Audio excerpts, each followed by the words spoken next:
y voy a compartir la presentación. Si hay alguna dificultad, a través del chat me la indicáis, por favor.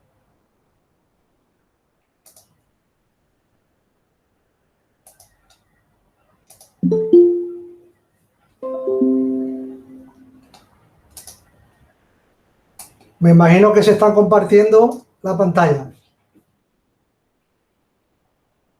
¿De acuerdo?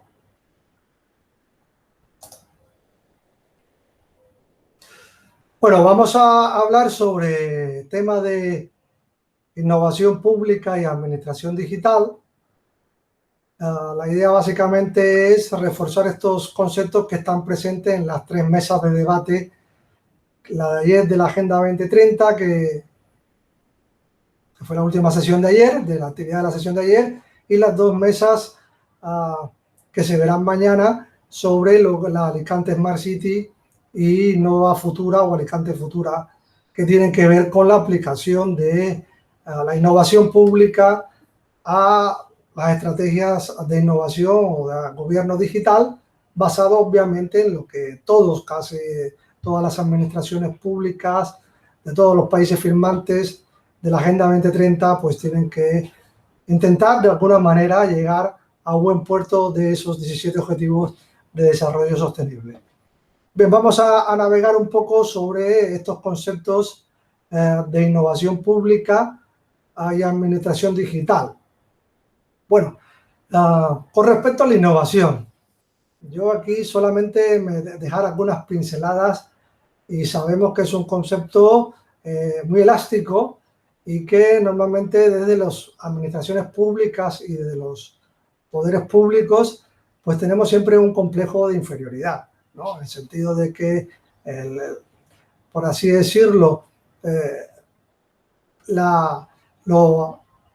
pozo que hay básicamente en el pensamiento y en la acción es que esto es un concepto básicamente atribuible al sector privado, a los emprendedores. Ponemos todo lo que tiene que ver con las startups tecnológicas, con Silicon Valley, todos los innovadores de las empresas tecnológicas, el sector privado, que es un sector que arriesga, que tiene éxito dentro de todas sus estrategias innovadoras, y que, bueno, el sector público, el Estado en definitiva, pues lo que tiene que hacer es establecer un contexto para que esta innovación se produzca, facilitar al sector privado. Esto es básicamente un poco, sobre todo a partir de las corrientes de nueva gestión pública de los años 80 del siglo pasado, emergen con esta idea, ¿no? Un sector siempre minusvalorar el sector público, y que evidentemente somos como los hermanos pequeños del sector privado. Yo aquí quiero no soy tan optimista como Mariana Mazzucato, me imagino que la conocéis, es una economista muy reputada que en los últimos años se ha dedicado a poner en valor el proceso de innovación desde el Estado, de las administraciones públicas. Y si no habéis consultado ninguna investigación de esta destacada economista, que es una ferviente defensora de la innovación pública, pues les recomiendo que busquen en la red, ahí tenéis en internet, varias disertaciones de Mazzucato, sobre todo una muy famosa que hizo, sabéis, en las conferencias TED, estas que pone en internet, sobre distintos temas, pero Mazzucato hace una encendida defensa de la innovación en el sector público, sobre todo poniendo énfasis en que por así decirlo, estos dogmas que han ido calando en la opinión pública publicada sobre que el sector público es el leviatán, es rígido, es difícil de que acometa una innovación potente porque las trabas son mayores que los elementos facilitadores, ¿no? Y Mazzucato pone el énfasis en que pensemos, por ejemplo, en muchos de los recursos tecnológicos que hoy en día usamos, como Internet, como la pantalla táctil, como GPS, que normalmente lo atribuimos al sector privado, y que obviamente, si recordamos, estas aplicaciones surge a partir de una iniciativa privada. Es verdad que muchas veces tiene que ver con el sector de la defensa, de la inteligencia, pero es un sector público y que muchas de estas inversiones que se ha hecho muchas veces a riesgo por parte de los poderes públicos, pues evidentemente no han sido realmente seguidas o por lo menos puesta en valor realmente la iniciativa de inversión pública, ¿no? Por tanto, lo que Mazzucato viene a defender y que normalmente muchos gestores públicos, en muchos cargos públicos en las administraciones públicas están intentando ya introducir o ya vienen desde hace años trabajando en esto, desde los parques científicos, etcétera, es que la innovación es parte del ADN de la administración pública. Que no podemos dejar que este concepto, por ejemplo, quede solamente como una competencia entre sector privado y sector público. No tiene que ser un concepto que, como bien pasó con estas innovaciones tecnológicas que hemos hablado, fueron un trasvase entre el sector público y privado y un retorno del mismo. Muchas veces lo que pasa es que cuando hablamos de este tipo de inversiones que se han hecho y que se han realizado, no ponemos en valor la recompensa que realmente ha tenido para el sector público o el valor público que ha tenido estas inversiones que de alguna manera han saltado del sector privado y que hoy están entre nosotros, ¿no? Esto que llamamos hoy en día la sociedad líquida, ¿no? Y por tanto es importante tener en cuenta pues este elemento. Creo que no soy tan optimista porque sé que hay barreras importantes en el sector público, en la administración pública, que muchas veces impiden desarrollar procesos innovadores, pero sí puedo afirmar o compartir esa idea de que en el ámbito público también tenemos un ADN innovador, ¿no? Que a veces cuesta trabajo, a veces hay obstáculos y barreras que remover, pero ese ADN innovador, obviamente, yo creo que también está presente en las administraciones públicas y debemos ponerlo en valor. Y hoy día, en esta época COVID-19 y post-COVID-19, creo que es más urgente que nunca poner en valor este ADN innovador, que significa ni más ni menos que obviamente prestar servicios de manera efectiva, eficaz, participativa, inclusiva, porque como sabemos, el uso de estos recursos tecnológicos no es más que un medio. El fin sería lograr, de alguna manera, articular estos servicios de una manera lo más efectiva posible.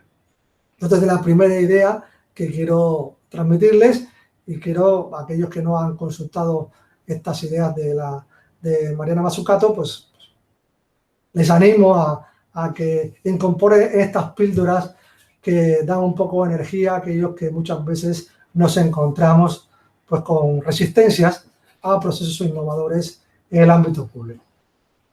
Bueno, como seguro sabéis muchos de vosotros, pues ya el manual de Oslo de 2005 nos decía, bueno, articulaba un concepto de innovación con tantos que han aparecido a lo largo de la historia desde que Schumpeter acuñó este concepto de innovación, ¿no?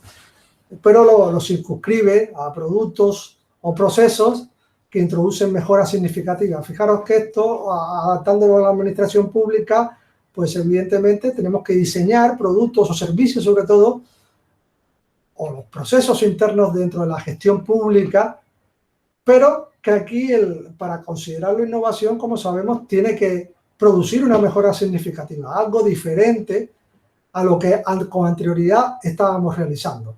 Por tanto, tendríamos que tener la capacidad de evaluar que esa relación nueva, ese proceso nuevo, ese servicio nuevo, está prestando, está solucionando un problema público de manera diferente, pero también de manera efectiva.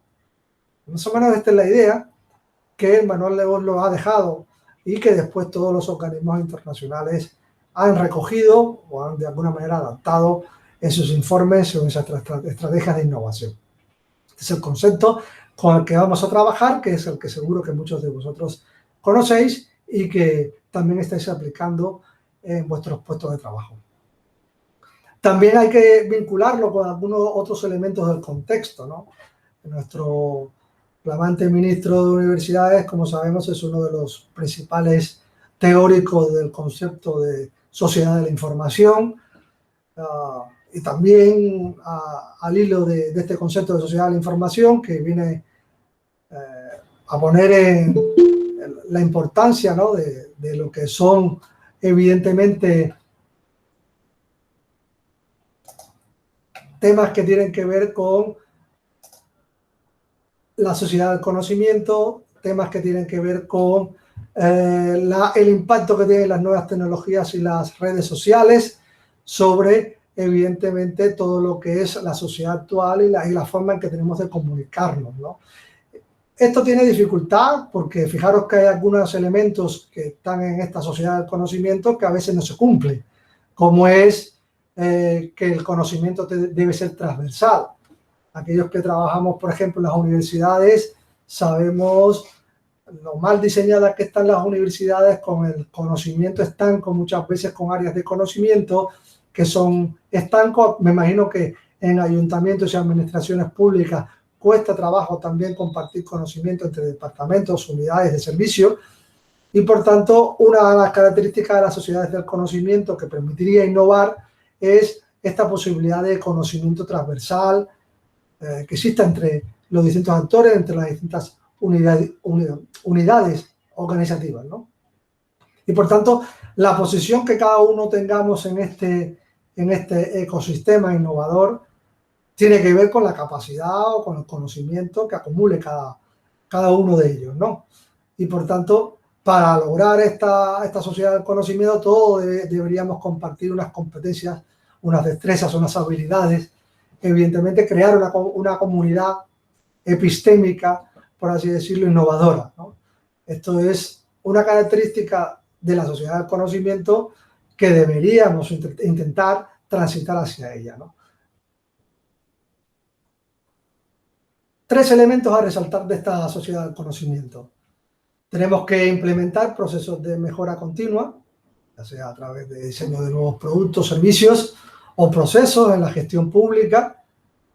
Tenemos que mantener la implementación de estos conocimientos, la adopción e implementación de estos conocimientos. Evidentemente no podemos dejar solamente la generación de ideas, sino que tenemos que explotar estas ideas e implementarlas, y tenemos que crear una cultura de aprender e innovar, ¿no?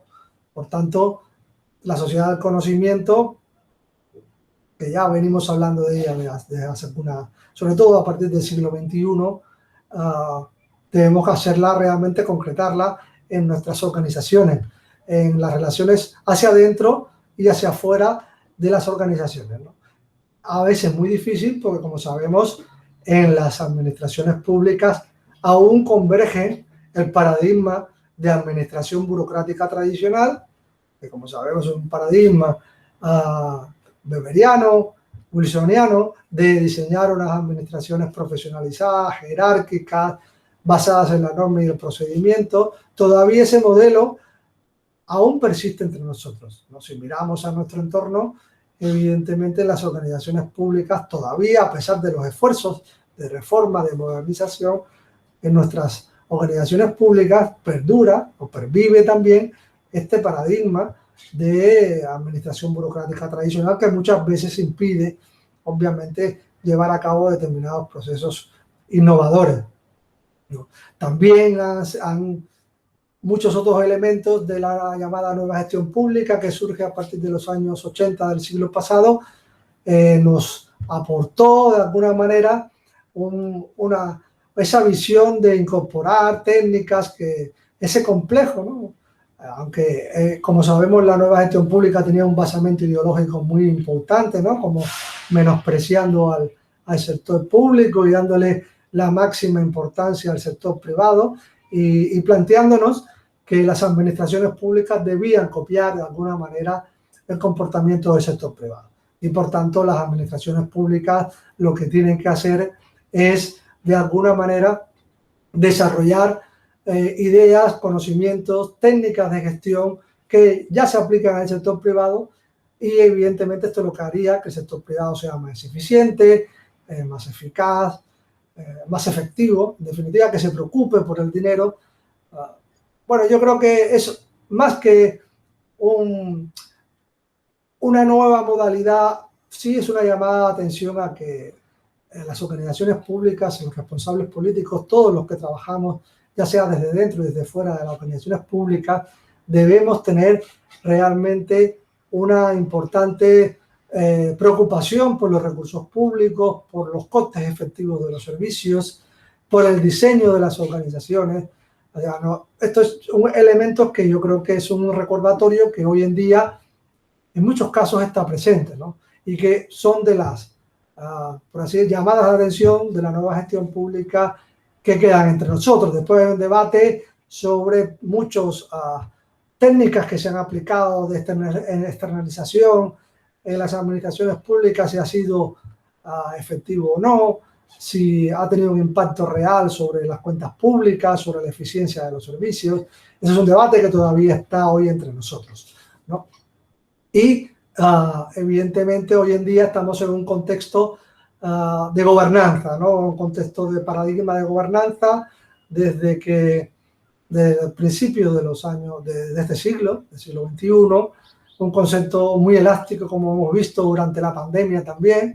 Este concepto de gobernanza ha sido un concepto muy mal entendido, sobre todo por la política. Hemos visto que en España ha costado trabajo implementar una arquitectura de gobernanza efectiva en esta gestión sanitaria de la crisis.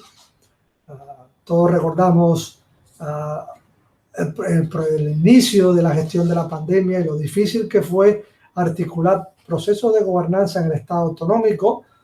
Y fijaros si ha sido complejo, que hemos tenido que reconceptualizar el término y ponerle la partícula co.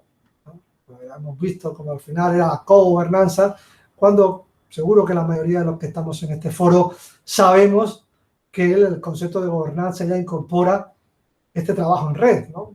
La partícula co está implícita en el concepto de gobernanza.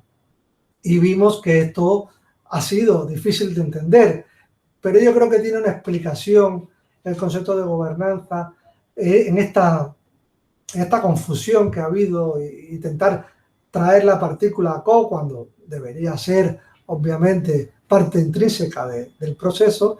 Es que cuando nace el concepto de gobernanza, me imagino que muchos ya lo sabéis, surge como un recuerdo a la llamada mano invisible del mercado, ¿no?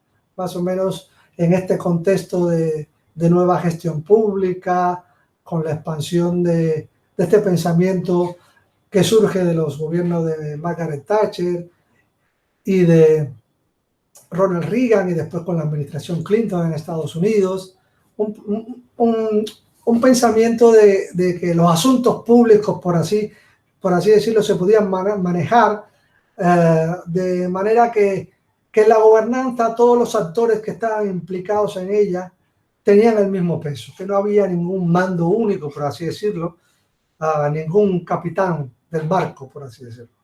Este fue una de las corrientes del concepto de gobernanza, sobre todo anglosajonas, que ponían este énfasis en un barco que iba hacia un puerto y que todos los actores contribuían a él y no había ninguno que tuviera un peso fundamental. Evidentemente hay corrientes más importantes en las cuales me adscribo, aunque en esta gobernanza, como hemos visto durante la gestión de la pandemia, el rol importante lo tiene el sector público, en una estrategia de desarrollo en Alicante lo tiene el Ayuntamiento de Alicante, en la Comunidad Valenciana la tiene la Generalitat Valenciana y en el Gobierno de España lo tiene nuestro Gobierno Central. Por tanto, en este barco común, por así decirlo, en este logro de las agendas comunes, como ahora tenemos con la Agenda 2030, el concepto que tiene que ver con ese barco, tenemos que tener claro que hay un actor que tiene una misión importante, que es trazar las metas, aunque sean metas compartidas, pero tiene un papel, un rol importante del sector público y la administración pública. Por tanto, me adscribo más a las corrientes, como en esta está el profesor Aranilla, que estuvo ayer con nosotros, y otros autores que le dan un peso al actor público dentro de la red de gobernanza. Por eso yo creo que en ese concepto, como cuando habla de gobernanza no nos quedaba claro, pues en esta gestión de la pandemia, pues esta articulación o esta poner la partícula CO al concepto de gobernanza, la vimos como un elemento importante de, bueno, para llamar la atención de que estamos gobernando, estamos intentando hacer una gestión compartida, ¿no? Cuando esto debía quedar claro en una arquitectura de gobernanza. Sabemos que es una de las debilidades de nuestro Estado autonómico, la falta de mecanismos efectivos de cooperación y colaboración. Y esto, bueno, se ha puesto de manifiesto, evidentemente, durante la gestión de esta pandemia. En este ecosistema de gobernanza, evidentemente, estos conceptos de innovación, tecnología, estrategia y liderazgo hacia un valor público, competitividad, es un elemento que básicamente podíamos trasladar al sector privado. A mí me gusta más hablar de valor público. Bueno, estos conceptos evidentemente parten de un liderazgo, y el liderazgo es un liderazgo público. Y por tanto, cuando hablamos del concepto de innovación, me gustaría también aquí destacar, tal como lo hace Mazzucato en ese papel inversor importante de riesgo del sector público, aquí en el liderazgo público, en la red que compone la gobernanza, ya sea la gobernanza ahora en la gestión sanitaria o la gobernanza digital o de gobierno abierto que se debe articular en las administraciones públicas. También dentro del contexto de gobernanza, recordar que también trabajamos ya con un concepto. En España llevamos por el cuarto plan de gobierno abierto. A veces nos parece un poco presumido y por un cuarto plan, cuando sabemos que hay muchas fallas, muchos fallos, muchas deficiencias en la articulación de leyes de transparencia, etcétera, en realmente hacer gobiernos y administraciones abiertas, pero recordar que estamos trabajando en ello en estos últimos años, ¿no? En todo lo que es este paradigma de gobierno abierto que adquiere gran relevancia a partir de la administración Obama, que sabe que es gran impulsora de conceptos como gobierno abierto e innovación social, y que tiene estos pilares fundamentales en los que se está trabajando con mayor o menor acierto, ¿no? Como sabemos, la transparencia, fuimos uno de los últimos países en aprobar una ley de transparencia que no está catalogada como una de las más pioneras, y que sabemos que a día de hoy no todas las administraciones públicas las han desarrollado en su totalidad. También los elementos de participación y colaboración.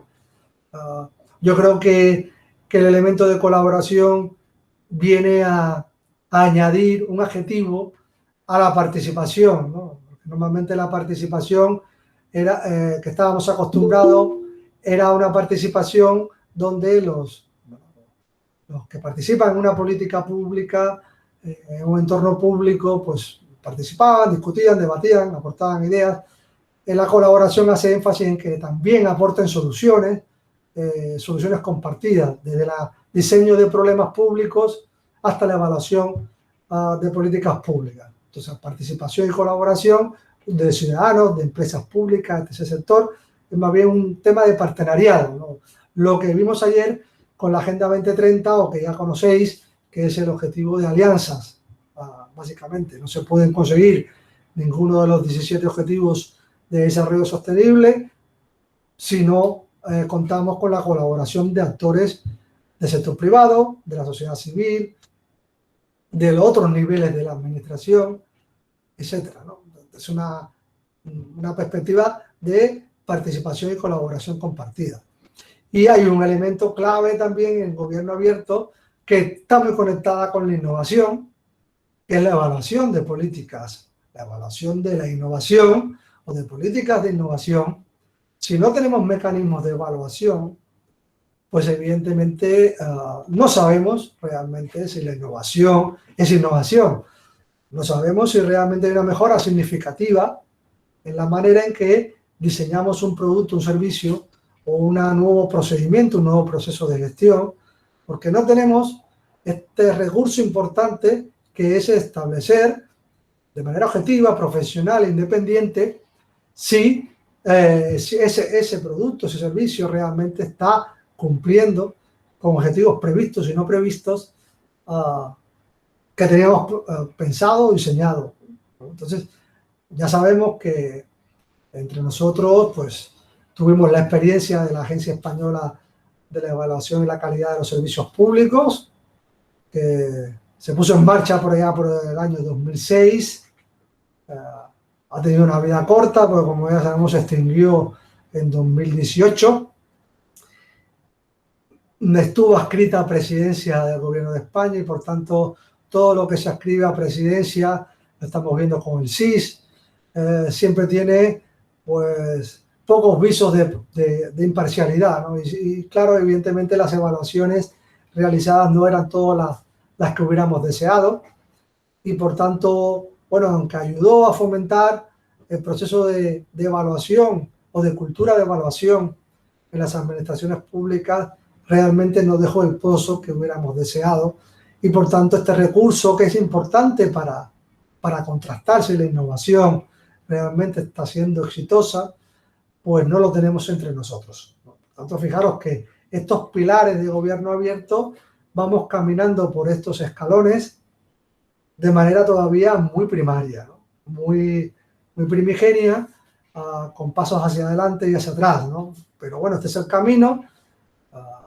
Podéis consultar, creo que está abierto el proceso participativo, está en su término ya del cuarto plan de gobierno abierto en España. Hay otras administraciones autonómicas y locales también que están en ese proceso de plan de gobierno abierto y yo creo que la innovación tiene que entrar por aquí. Como bien planteaba el profesor Arenilla ayer, no podemos plantear innovación si no está dentro de una planificación, como aunque sabemos que es la cultura de planificación es débil. Si no hay plan estratégico, es difícil que estas ideas, estos conceptos, estas estrategias realmente se materialicen en nuestras administraciones públicas.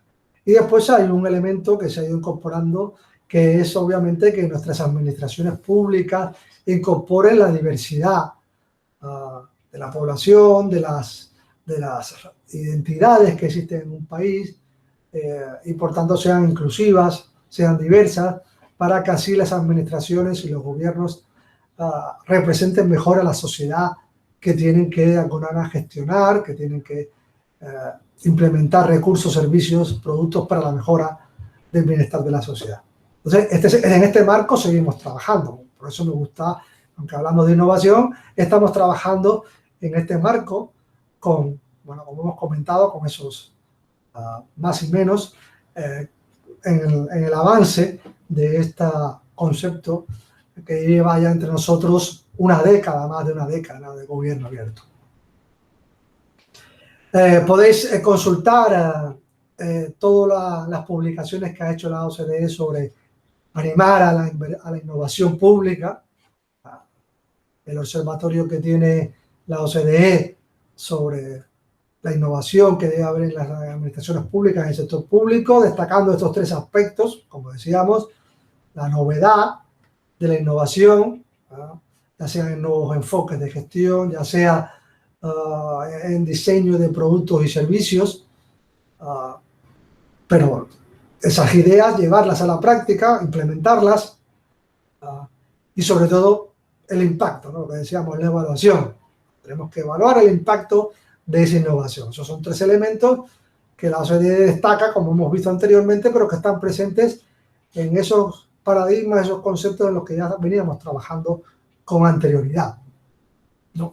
También hacer un recordatorio a esa declaración ya de 2019, que me imagino que algunos habéis consultado y si no lo podéis hacer, que es la declaración de la OCDE sobre innovación en el sector público, ¿no? Tiene esos 5 pasos, el cual podríamos incorporar a los planes estratégicos de nuestras organizaciones ese escalón o esa escalera para lograr una cultura innovadora dentro de nuestras organizaciones. Primero, promover esa cultura, ¿no?, de innovación dentro del sector público, ¿no?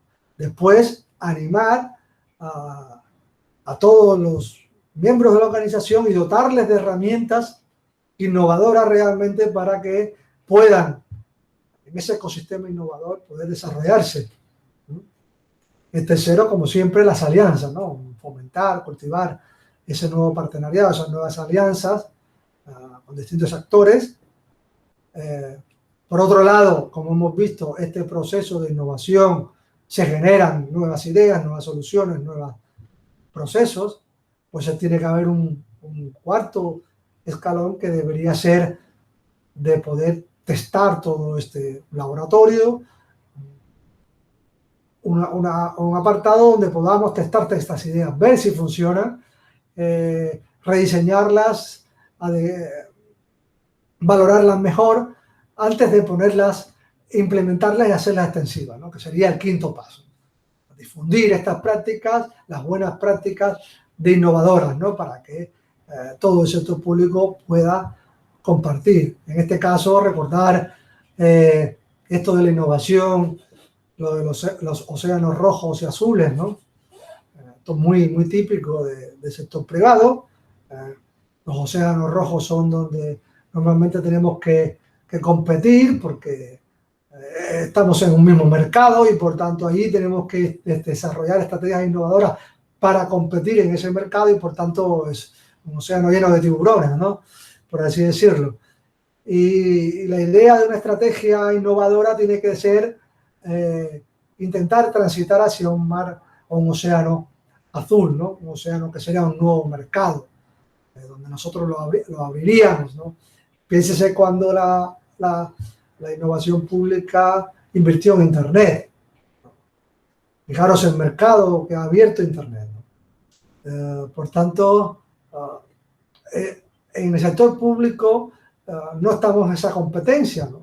Evidentemente, lo que el sector público tiene que, y las administraciones públicas tienen que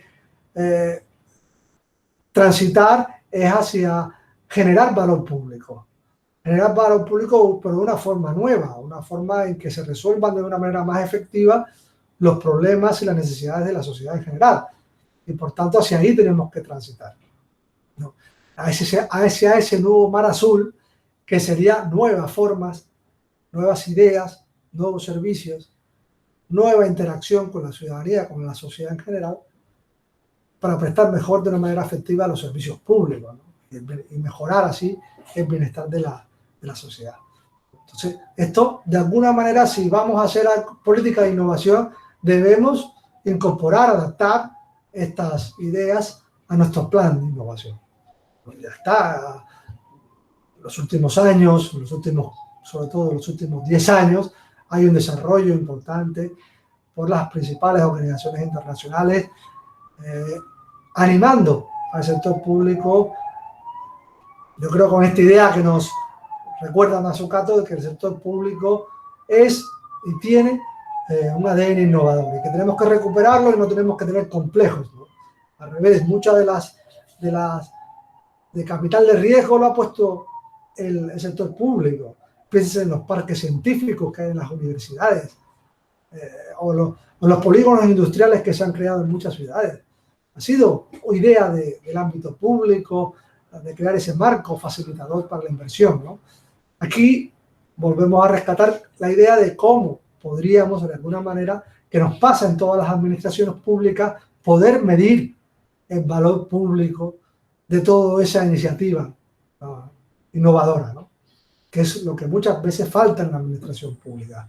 No somos capaces de medir el valor público que ofrecemos, ¿no? Y nos minusvaloramos y nos minusvaloran, porque así están los indicadores, por desgracia, de las últimas encuestas del CIS, de una falta de confianza en las instituciones, en las organizaciones públicas, ¿no? Pero bueno, yo sigo animando que tenemos que seguir construyendo, taladrando en estas ideas, ¿no? Que ya están presentes entre nosotros y lo que necesitamos es el aporte de todos. Entonces, recordando estas ideas, innovación y valor público. Recordemos que el concepto de valor público me gustaría recordar de todas formas. El concepto de valor público fue acuñado por Moore, es un profesor de la Escuela de Gobierno de Harvard, y es interesante porque el profesor Moore Cuando estaba de moda esto de la nueva gestión pública, que era seamos como el sector privado, sí o sí, el profesor Moon nos trae, nos recuerda este concepto de valor público que tiene que ver con los procesos públicos, con la confianza, con la legitimidad de los servicios públicos. Y por tanto yo creo que esto tenemos que rescatarlo. Todo lo que entregamos, diseñamos, las políticas y los servicios públicos que implementamos y que desarrollamos deben ir dirigidas a generar valor público. Y lo que tenemos que ser capaces aquí es conectar política, servicios e innovación con valor público, poder medirlo. Porque si no lo medimos, no somos capaces de saber qué estamos haciendo ni hacia qué dirección vamos. Es una de las veces que yo digo muchos de mis alumnos o seminarios en los que participo, que muchas veces se va más dinero de buena fe que de mala fe. Muchas veces nos escandalizamos con temas de corrupción que han aparecido en los últimos años y nos escandalizamos, no solo en España, sino en muchos otros países que todavía la corrupción está más generalizada. Y nos escandalizamos muchas veces con estas cosas, pero piénsese que cuando no tenemos elementos de evaluación y medición del desempeño público, estamos trabajando a ciegas. Y cuando trabajamos a ciegas, pues podemos estar tirando muchos recursos públicos sin saber realmente si estamos generando valor público, si estamos satisfaciendo las necesidades y las demandas públicas de manera efectiva. Y aquí yo creo que es donde tenemos que tener una reflexión más importante, ¿no? De la necesidad de medir los resultados, de medir los objetivos, las metas, indicadores, en definitiva, tener planificación estratégica de las organizaciones públicas. Porque si no es muy difícil conectar innovación con valor público. Ya sabemos, por ejemplo, muchas veces pongo siempre el mismo ejemplo, ¿no? Esta ley que tiene, o esta acta que tiene Estados Unidos, donde todas las agencias federales, una vez que hay elección presidencial en los Estados Unidos, ahora en noviembre tendremos la próxima, todas las administraciones federales tienen que renovar su planificación estrategia en conexión con ese representante político que ha salido electo. Tanto es una conexión entre ese timonel del barco, que es el que fija las metas, ya sea un alcalde o alcaldesa en un ayuntamiento, ya sea un presidente o presidenta autonómico, ya sea el presidente de gobierno o en su consejo de ministros, son los que fijan las metas políticas. Por tanto, no debemos dejar de reconocer que la administración y el sector público se desempeña en un entorno donde está muy ligado al sistema político de representación. Por tanto, la legitimidad política la tiene el representante electo. Y esto es una de las modificaciones que hizo esa apuesta por la gestión estratégica, que ese famoso libro que fue un bestseller de la reinvención del gobierno de Osborne y Gardner, que en los años 90 ya proponía, ¿no? Y que desde ahí se ha ido desarrollando y adaptando en Estados Unidos, por ejemplo, que las agencias federales en otros países del mundo anglosajón tienen que tener diseñada siempre una planificación estratégica conectada con el poder político, ¿no? Bueno, nosotros deberíamos de alguna manera incorporar ese ADN a nuestras organizaciones. Muchas veces vemos organizaciones públicas, ayuntamientos que están trabajando, sí, evidentemente tienen metas, tienen agenda, pero no tienen una planificación estratégica. Y por tanto, muchos de los debates es difícil encajarlos cuando no hay una planificación estratégica, se trabaja más de una manera reactiva que proactiva, ¿no? Y por tanto, esto es una cuestión que debemos, bueno, todos los trabajos que se han hecho de propuesta de reforma de la administración pública española.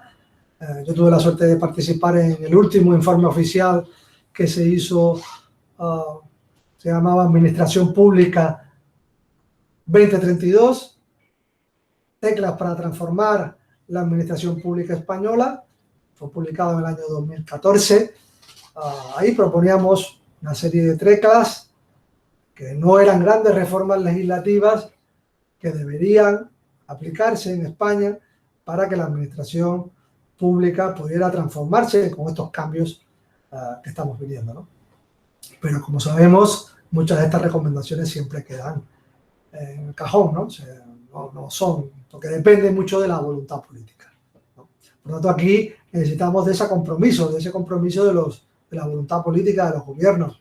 Si estamos hablando de política de innovación pública, tiene que haber un compromiso político. Como vimos ayer, aquí en el Ayuntamiento de Alicante, si se quiere alinear la agenda innovadora y la agenda con la Agenda 2030, si no está la voluntad política, su máximo representante, ya sea un alcalde, alcaldesa o presidente de gobierno autonómico, presidente de gobierno autonómico, etcétera, o de organización pública, diputación provincial, es imposible que una estrategia innovadora de esta salga. Y por tanto, como muchas veces, a veces nos llevamos la idea de que la innovación es producto de un genio, un garaje, esta imagen que teníamos Bill Gates y sus compañeros, ¿no? Trabajando en un garaje. Como sabemos, en la sociedad del conocimiento, lo importante es conectar conocimiento, conectar personas que están trabajando en las mismas o similares ideas. Y por tanto, la conexión, el conocimiento compartido es la clave de poder innovar. Y esto, fijaros, el reto para las administraciones públicas cuando tenemos administraciones públicas que son a veces compartimentos estancos. Tenemos que ser capaces de rediseñar organizativamente las administraciones públicas en este sentido, ¿no? Por eso, formar a los directivos públicos en todas estas ideas, ¿no? Porque si son importantes, aunque seguimos demandando una reforma para poder seleccionar y formar a los directivos públicos, la selección sobre todo de una manera independiente y profesional, pero bueno, sí podemos formar a los directivos públicos con estas ideas. Y evidentemente no puede haber innovación si no hay participación y colaboración, ¿no? Entonces, volvemos a recordar la partícula co, ¿no? La coproducción, el codiseño, etcétera, ¿no? La innovación pública, como hemos dicho, y ahora después de la pandemia, estamos hablando de un contexto básicamente que tenemos aquí en España, por ejemplo, en las administraciones públicas tenemos tres grandes problemas. Ahí se puso en énfasis uno de ellos, el envejecimiento de la población y el envejecimiento de las plantillas. España es uno de los países con mayor tendencia a envejecimiento, creo que será el país con mayor esperanza de vida. Bueno, no sé el impacto de la pandemia, cómo puede cambiar esto, pero somos el país con mayor esperanza de vida y una de las poblaciones más envejecidas del mundo. Creo que en estos momentos, después de Japón y dentro de nada, seremos la población más envejecida. Y esto afecta al envejecimiento de las plantillas.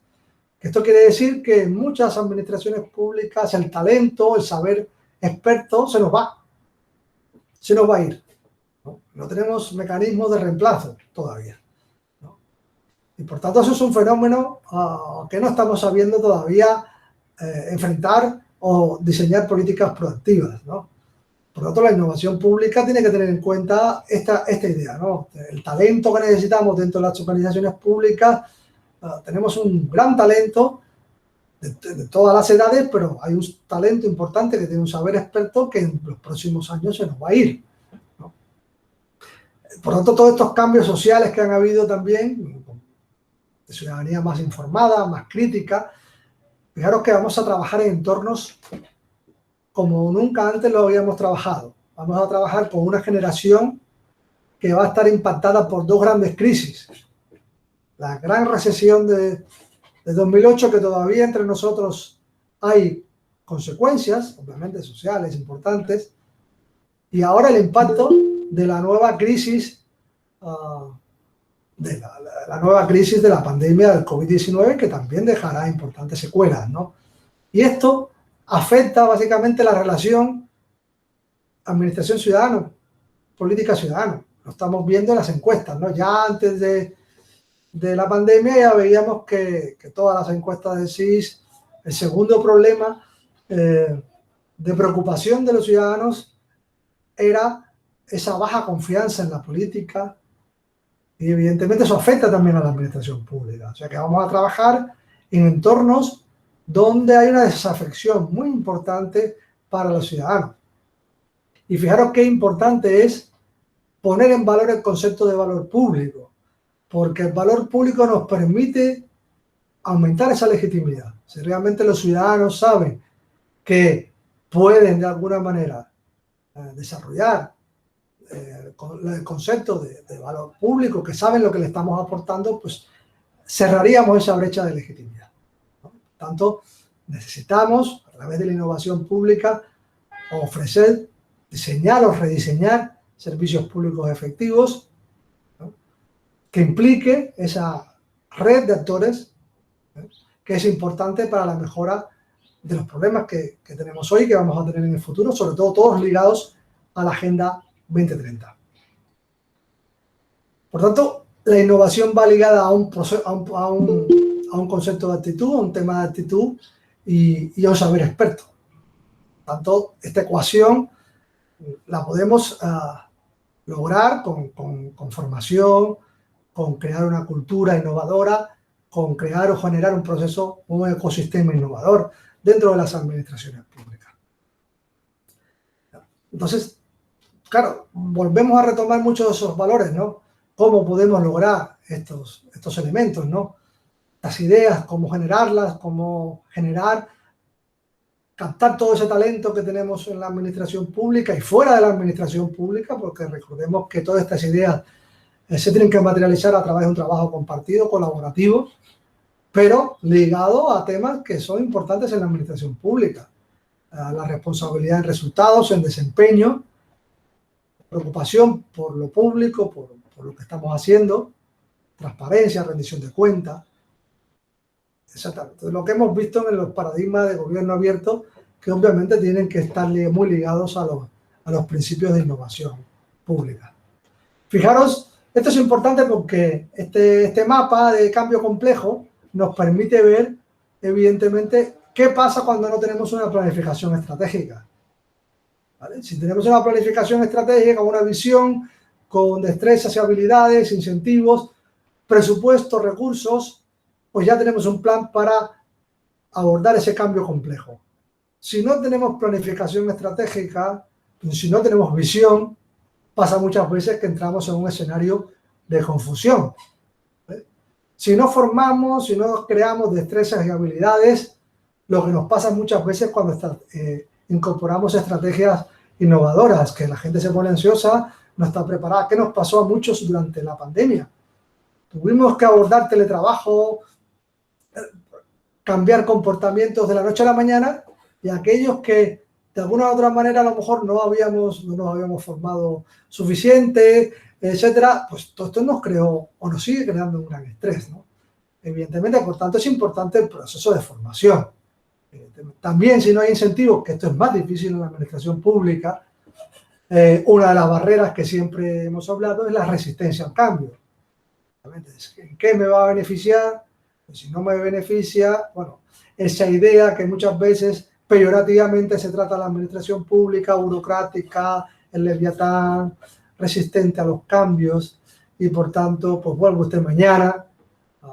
Bueno, si esto me va a mantener el mismo salario, pues ¿para qué me voy a esforzar? Lo sigo haciendo como se estaba haciendo. Bueno, estas ideas, esos clichés que muchas veces afectan a la imagen que de la administración pública.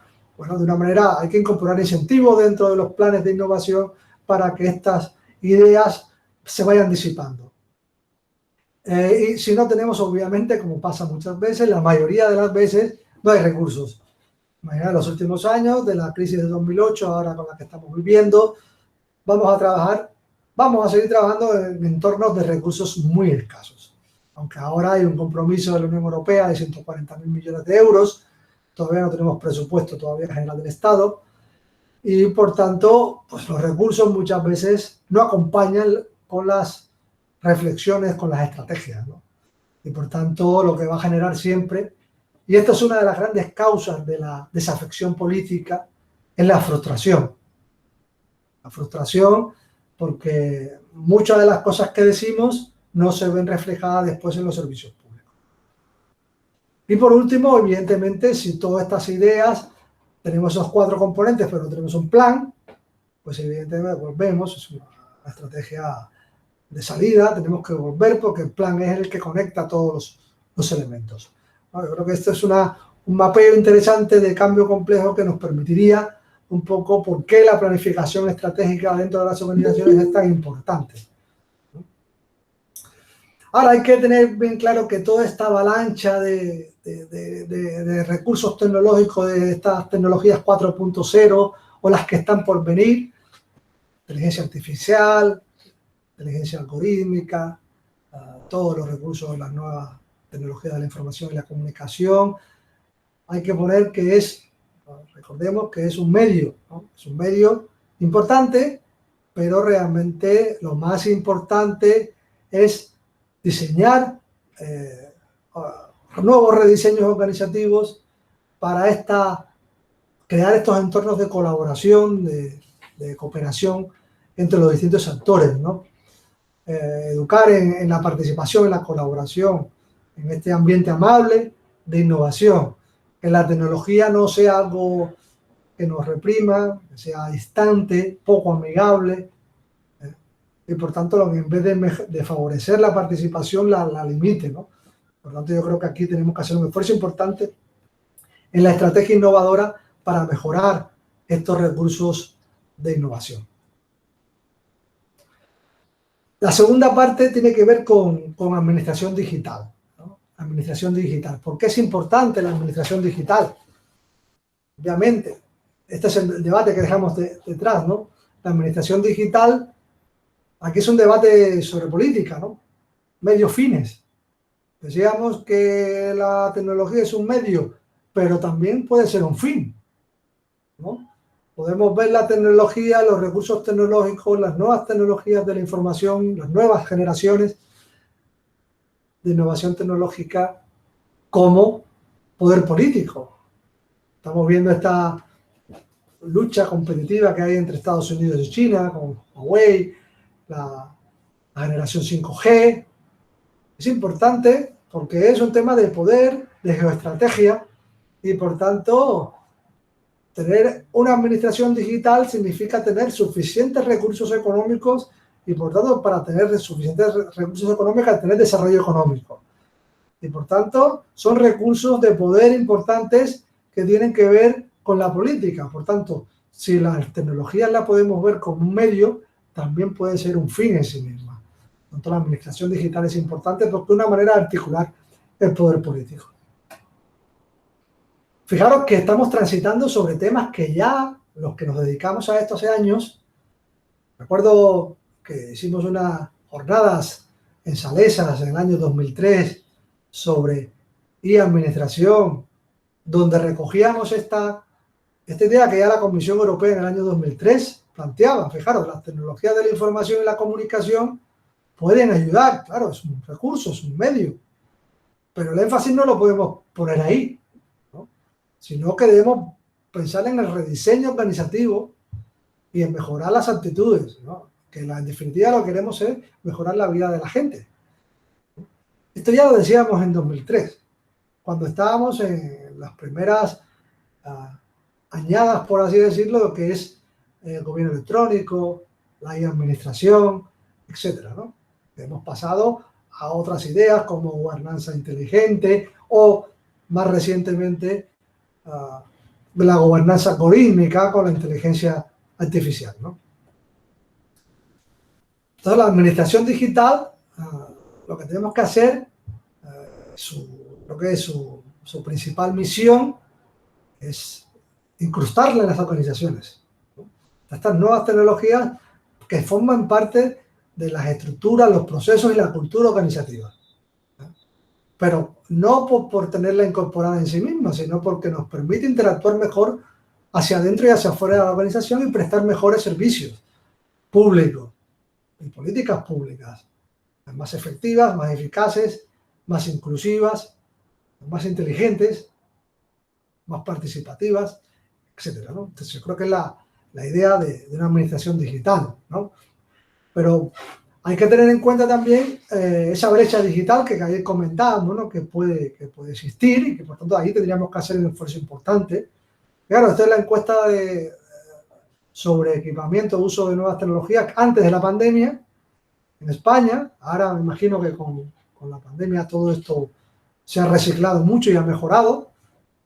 Ya un 63% de los ciudadanos interactuaba con nuestras administraciones públicas por Internet. Y la franja que más capacitación tecnológica tenía era la de 25 a 54 años. Evidentemente, la franja más joven no interactúa porque no tenga capacitación, sino porque todavía no está muy vinculada a las administraciones públicas. No es que no tenga capacitación tecnológica, ¿no? Y fijaros, casi el 50%, pues eso, descarga formularios que después hace o hacía de manera presencial, cumplimentación de formularios. Y fijaros que era realmente esta interacción con la administración pública no era lo que deseábamos. Yo creo que ahora con la pandemia, cuando hemos tenido que teletrabajar, todas las administraciones públicas han trabajado. Ayer el concejal del Ayuntamiento de Alicante de Innovación y Nuevas Tecnologías nos lo planteaba, cómo todo esto ha mejorado sustancialmente por obligación. Ahora lo que nos queda es que esto sea por convicción, en el sentido de que las administraciones públicas, cuando ya estemos realmente en la normalidad, después del post-COVID, todas estas ideas de administración digital se mantengan, el teletrabajo, la interacción digital con la administración pública. Si no tengo que ir presencialmente, ¿para qué voy a ir? Acorta tiempo, recursos, esfuerzos, etcétera, ¿no? Yo creo que ese es el dilema, el reto en que estamos en estos momentos, ¿no? Si no, estas nuevas ideas que hemos tenido que implementar sobre la marcha, recursos que hemos tenido que aportar, realmente se van a quedar después que pase esta nueva situación de emergencia sanitaria. Y yo espero que sí, ¿no? Que todas estas ideas calen y se mantengan en la cultura organizativa. Administración digital básico, lo vimos ayer, también tiene que ver con la interoperabilidad, que esto es muy complicado en la administración pública, ¿no? En el sentido, hemos visto que lo más típico de la administración pública es las costuras de la administración, ¿no? La dificultad que hay para compartir y colaborar cooperativamente entre las administraciones públicas. Pero si queremos tener una administración digital, tenemos que ir aquí, ¿no? Que viajen, evidentemente, los datos y no las personas. Pero todavía sabemos que es difícil.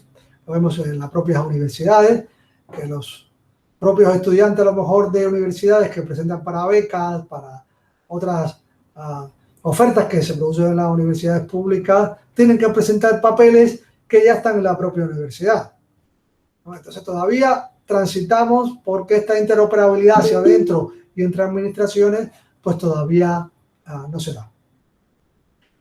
También os animo a consultar este trabajo, que seguro a lo mejor algunos ya habéis leído, del Banco Interamericano de Desarrollo, que ha tenido una polémica reciente, como hemos visto, que por primera vez en 50 años va a tener un directivo nombrado por Estados Unidos, que siempre ha sido el máximo accionista, pero que había dejado en los últimos años que fueran directivos de países de América Latina. Y bueno, ahora por primera vez va a tener un presidente nombrado por Trump, ¿no? Y bueno, en esta aplicación de las nuevas tecnologías, fijaros que en América Latina, como decíamos, la corrupción era parte habitual de la gestión pública. Y esto, por ejemplo, en Argentina, estuve haciendo una estancia en el año justo cuando el gobierno de Macri, y con el director del Instituto Nacional de Administración Pública de Argentina, en ese momento estaban implementando una estrategia de administración digital muy potente, y la mayoría de los consultados les daba lo mismo el tema de la agilidad, de la efectividad de los servicios públicos digitales, sino ellos estaban muy contentos porque habían puesto coto a corrupción de este tipo, de baja intensidad, ¿no? De sobornos que se le hacen a empleados públicos para tramitar un determinado servicio público. Fijaros que en sanidad un 20%, en escuelas un 18%, así siempre había coimas que pagar, sobornos que pagar, y la administración digital eliminaba este tipo de corrupción de baja intensidad, ¿no? Y aquí, bueno, podéis consultar, hay ideas interesantes de cómo podemos desarrollar un gobierno digital.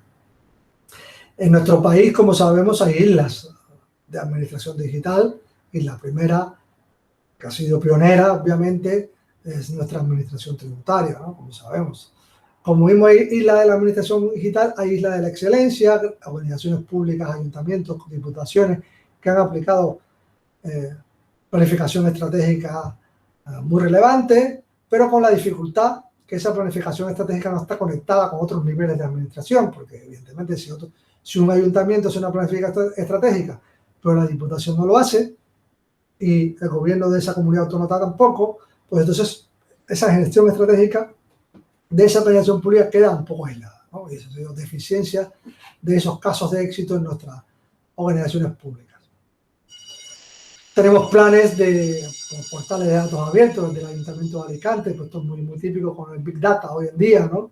Que los datos públicos deben ser compartidos, ¿no? Y deben estar a disposición, siempre evidentemente trabajando con la seguridad y la protección de los datos, ¿no? Con los portales de datos abiertos, portales de retos públicos para que la ciudadanía participe y colabore, que tenéis el que tiene la administración estadounidense para retos de colaboración activa de la ciudadanía, o, por ejemplo, portales digitales que se han diseñado ahora durante la pandemia para intentar que la participación ciudadana ayude. Esta famosa app de rastreo, que por desgracia todavía no se ha desarrollado todo lo que quisiéramos para poder seguir los rastreos de los casos de COVID. Bueno, son ideas que nos permiten articular esta partícula co, ¿no? La coparticipación, la coproducción de lo que es política de servicios públicos, ¿no? También tenéis reciente este libro blanco de inteligencia artificial de la Comisión Europea. Tenéis ahí, o la estrategia de España Digital 2025. Como sabéis, fue presentada por el presidente de gobierno hace unos poco tiempo, bueno, anunciando una estrategia. Planteaba así que el gobierno iba a esta estrategia digital, el gobierno iba a poner 5.000 millones, del fondo de recuperación unos 15.000 millones, y después, supuestamente, el sector privado se iba a recoger, se iba a captar del sector privado unos 50.000 millones. Bueno, pues como decíamos, es una estrategia que todavía los recursos no están incorporados, ¿no? Entonces, esa debilidad que tenemos mucho de hacer muchas comisiones, muchos libros blancos, muchas estrategias, pero sin tener memorias económicas detrás, ¿no? Pero ahí tenéis estrategias que ya tenemos por parte de la Unión Europea y por parte del Gobierno de España. También tenemos muchos trabajos científicos de literatura, evidentemente, que aborda el uso de la inteligencia artificial, de la innovación pública, etcétera. Este es un trabajo reciente del año 2020. Bueno, podéis consultar mucho seguro sobre estos temas de inteligencia artificial. Tenéis también el reciente trabajo, recientemente, fue el año pasado, que publicó el profesor Carlos Romeo, que es también uno de los autores, profesor de la Pompeu Fabra, que trata el tema de la aplicación de la inteligencia artificial en las administraciones públicas, ¿no? En la Universidad Autónoma de Madrid tenéis al profesor Nacho Criado, que yo creo que es el principal experto en administración electrónica, gobernanza digital en España. Sus trabajos en la parte académica pues son los referentes que tenemos en España sobre aplicación de estas tecnologías a la innovación pública y sobre todo a la administración digital. Y bueno, para definir tres ideas, para culminar tres ideas que deberíamos avanzar en la administración digital, como decíamos, centrada en los ciudadanos, en las personas, en la sociedad en general. Primero, con respecto a la gobernanza, que ya vimos que tenía esta dificultad, que a veces no se entendía bien, que ya lleva dentro la partícula co, pero muchas veces no se entiende, ¿no? Primero, la gobernanza nos permite priorizar y focalizar en la política pública la administración digital. tanto, cuando se articula una agenda, cuando se articula una política, una gestión estratégica, deberíamos hacer visible esta administración digital y cómo va incorporada en los objetivos que estamos diseñando. Las dificultades que hay en implementar esto, las costuras de nuestra administración, ¿no? Por tanto, cómo debemos romper esas costuras, esa arquitectura de la gobernanza, cómo se debe articular entre los distintos niveles de administración, que es un gran reto, no solo para nuestro país, sino lo ha sido en Francia, en el Reino Unido, en otros países más descentralizados, aún en Alemania. Las costuras de la administración, ¿no? Cómo diseñar esta gobernanza de la administración digital. Fijaros que estamos todavía debatiendo sobre la famosa ventanilla única, un punto único de acceso. Eso todavía sigue siendo complicado, ¿no? El tema de las alianzas, la gobernanza en red de actores no es gobernanza, y generar coaliciones que trabajen sobre metas comunes, sobre ideas comunes, etc. En cuanto al tema de la inclusión, es importante, lo vimos ayer, ¿no? Hay que romper brechas digitales. Se ha detectado que en este confinamiento puede haber un porcentaje de población cercano al 30% que se ha quedado atrás, por capacitación, por recursos, por lo que sea, ¿no? Y esto hay que cerrarlo con diseño de administración digital, un tema de formación, ¿no? Diseñando proyectos que sean interoperables y sostenibles, ¿no? Bueno, también incorporar temas de equidad de género, de igualdad de género. Ya vimos que es obvio que tenemos que alinear la administración digital con los objetivos de desarrollo sostenible, lo estamos viendo en los estudios de caso por el Ayuntamiento de Alicante, y tenemos que convertir este reto en una oportunidad, ¿no? La administración en la capacitación de la ciudadanía, ¿no? Convertir al ciudadano, como decíamos, en un ciudadano 360, ¿no? Un ciudadano, ofrecerle entornos amigables que puedan interactuar con nosotros de manera amigable, de manera efectiva, y que vean un valor en el servicio que prestamos. Y por último, el liderazgo y las personas, ¿no? Como decíamos, la tecnología es un medio, sí es un recurso de poder, pero está destinada a un fin concreto, que es mejorar, prestar mejor los servicios o materializar los derechos que están en nuestra Constitución, definitivamente.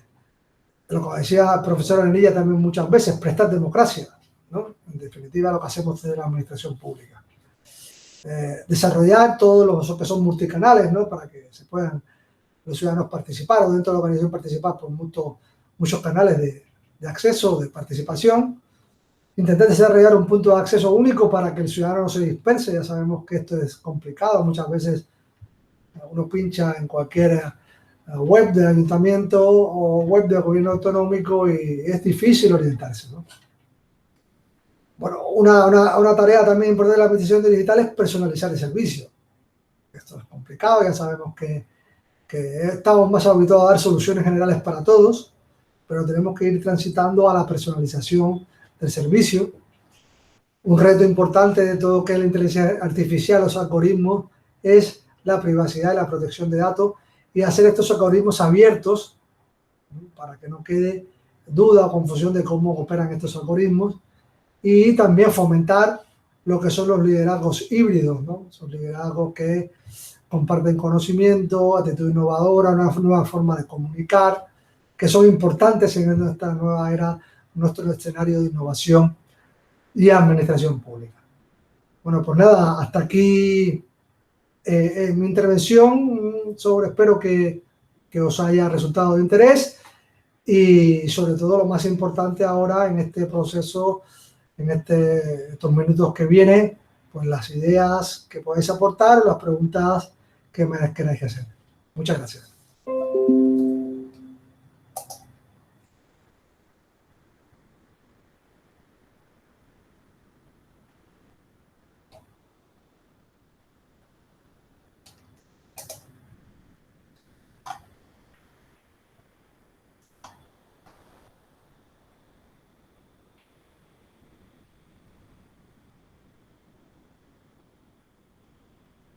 Bueno, déjame ir viendo las preguntas que las tengo aquí en el chat.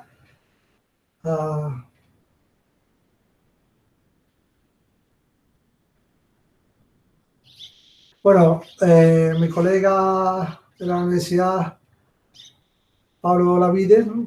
Que gracias por estar en el curso.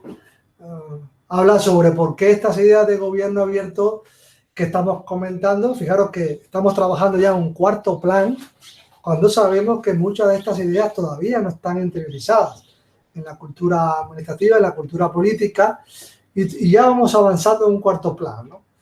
Y yo creo que ¿por qué esto no llega a calar, como muchas ideas también de la nueva gestión pública? Creo que por la estructura y el diseño de nuestras organizaciones no tenemos tampoco planes, ni hemos desarrollado, que decíamos, planes de gestión estratégica. Lo que tenemos son administraciones públicas que muchas veces trabajan aisladamente, más por voluntad política o voluntad de un directivo público que por realmente una cultura, una estrategia, ya sea a nivel nacional, autonómico, local, ¿no? Yo creo que todos estos elementos de nuestra administración pública hacen que todas estas ideas que provienen básicamente de una política, de una cultura anglosajona, con una ciudadanía más crítica, más participativa, con una administración pública, por así decirlo, más orientada a rendir cuentas, pues estos elementos tienen una mayor posibilidad de implementación. En nuestro caso hay mucha más resistencia. Yo no creo que sea tanto por los recursos internos, por las organizaciones públicas hacia el interior, sino por la voluntad política, ¿no? Porque no hay realmente, recordemos que durante la otra crisis económica, el programa CORA, dentro de las reformas que la Unión Europea y la OCDE demandaban al gobierno de España, no había realmente una política en este sentido, ¿no? Ni de reforma de la función pública, ni de incorporar estos elementos de manera con un plan nacional, etcétera, ¿no?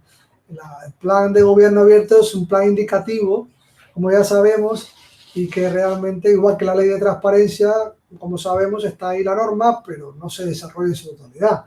Yo creo que es un tema de cultura política, de cultura organizacional, y que todavía transitamos por estos elementos de una manera todavía mucho más lenta, ¿no? Hay mayor resistencia al cambio y, por tanto, sabemos que están estos principios ahí, pero nos cuesta trabajo recorrer. Yo creo que mi idea principal, o creo mi valoración es que la cultura organizacional y la cultura política no están conectadas con estos principios todavía, ¿no? Yo creo que, espero que la pandemia nos ha abierto los ojos a muchos ciudadanos, empresas, administraciones públicas, de que esto es una realidad, no es un futuro, no es una inversión a largo plazo ni a medio plazo, es una inversión que hay que hacer ya para transformar y transitar por eso que decíamos de los mares azules, de los océanos azules, ¿no? Que es una manera de trabajar con la ciudadanía y la sociedad en general de manera diferente, ¿no? Entonces, yo creo que esa es la idea, ¿no? Espero que te haya servido mi respuesta. Bueno, Maite, bueno, Maite da su opinión sobre este tema. Seguimos. Maite me pregunta si está relacionada una buena gestión de la pandemia con un nivel alto de administración digitalizada. A ver, obviamente, yo creo que primero, en primer lugar, el funcionamiento de nuestro Estado autonómico se ha puesto en entredicho, sobre todo porque, como bien sabemos los que hemos estudiado el Estado autonómico, los que participáis de alguna manera en el mismo, no tenemos mecanismos adecuados de coordinación y cooperación. Recordemos que las famosas conferencias de presidentes ha sido un invento del gobierno de Zapatero, de alguna manera para coordinar a nivel de presidencia de gobiernos autonómicos iniciativas de administración central, pero que eran compartidas por gobiernos autonómicos. No existe en nuestra Constitución un mecanismo de participación activa, si no sean las conferencias sectoriales, para poder coordinar cooperativamente y colaborativamente con las administraciones autonómicas. Ya no solo la administración digital, porque hemos visto que las conferencias de presidentes se hicieron todas de manera virtual, sino que realmente no hay una cultura de cooperación y colaboración entre administraciones autonómicas. Y esto se ha hecho evidente durante la pandemia. Todavía lo estamos viendo, cómo comunidades autónomas informan datos, la manera de mostrar los datos. Todavía no estamos en la era de la inteligencia artificial, todavía no estamos mostrando datos en PDF. Entonces hay cosas que se entienden mal, ¿no? Yo creo que es evidente por una débil implementación de la administración digital. Esto se ha puesto de manifiesto, ¿no? Hay una estrategia, pero hay una débil implementación de la administración digital, y ahí es una de las causas de uno de los fracasos de la gestión de la pandemia, obviamente. Luis me pregunta sobre el tema de los recursos en los ayuntamientos, ¿no? Está claro que la brecha, los recursos que son escasos y la brecha que puede generar, la brecha digital, que está siempre presente en aquellos ciudadanos que siempre van a ver la relación con la administración de manera amigable, de manera física, que les cuesta hacer trámites online o hacer la interacción con la administración online. Bueno, esto siempre va a estar presente. Entonces yo creo que lo que tenemos que hacer es, de alguna manera, fomentar las capacidades de estas personas, que identificarlas primero, segmentar esta población objetivo, y después formarlas para que vean que el ayuntamiento conoce que son los que podrían tener mayores falta de capacitación en uso de estas nuevas tecnologías, estas redes sociales, etcétera, estas apps que podamos diseñar, formarlos y que nos vean de una manera amigable. Queremos trabajar con ellos de una nueva forma a través de la administración digital y que no se queden atrás. Yo creo que este lema de no se quedar atrás está recogido aquí.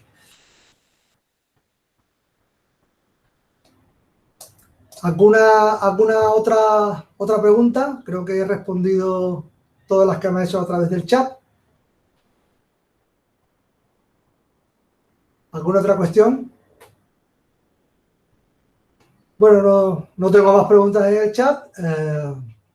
A mí me queda nada más que darles las gracias por vuestra participación y animaros a mañana a participar en esta última jornada de las 11, la primera edición de las jornadas de gobiernos locales, que se va a abordar, como sabéis, las dos mesas de debate sobre Alicante Smart City y Alicante Futuro. Así que, sin más, muchas gracias y nos vemos mañana en la sesión final. Hasta mañana.